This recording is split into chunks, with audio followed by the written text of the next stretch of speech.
shouldn't be called an ally. They don't deserve it. 4 days into the 1967 Six-Day War, these men witnessed and survived one of the most deadliest attacks on an American vessel by a close U.S. ally, Israel. The torpedo ended the ship right about here. 42 years ago, Israeli jet fighter planes and torpedo boats bombarded an American intelligence Navy ship, the USS Liberty, with a series of attacks. The assault lasted 2 hours. According to survivors, killed 34 crewmen, injured over 170 others, and nearly sunk the ship. The whole story of it being an accident is just not true. Although for decades the Israelis insist the incident was a case of friendly fire, the victims of the attack confirmed the Israelis were fully aware they were attacking an American ship. Israel claims that they were not flying a flag and that was a mistaken identity, but I know for myself that we were flying a flag. A lot of it we believe was covered up. That it was an intentional act by Israel to sink the ship with all hands, no survivors. Why do you think they would have bombed the ship? Their next plan was to attack the Golan Heights. So the troops they had on the Sinai now had to be moved to take the Golan Heights. The fact that the Israelis were massacring Egyptian troops, Egyptian prisoners of war.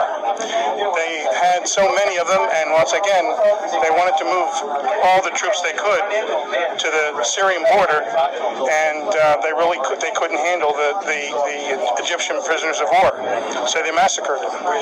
So it's perceived that they thought that we were intercepting the fact that happened.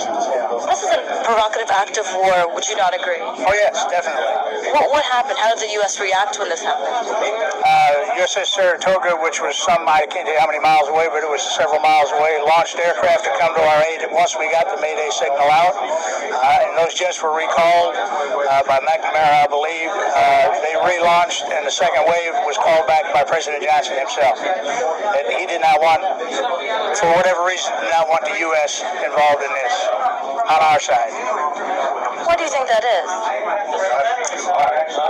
Because I think Israel has too much money and they have too many controlling interests in our government.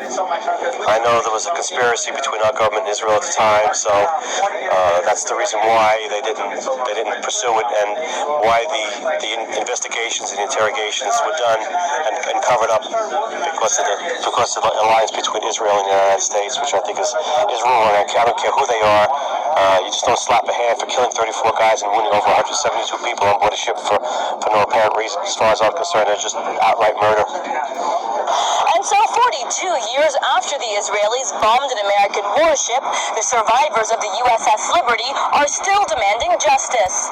They say they will continue to raise awareness about a provocative act of war that the United States not only refused to respond to, but also help cover up. Jahan Hafiz, Press TV, Washington.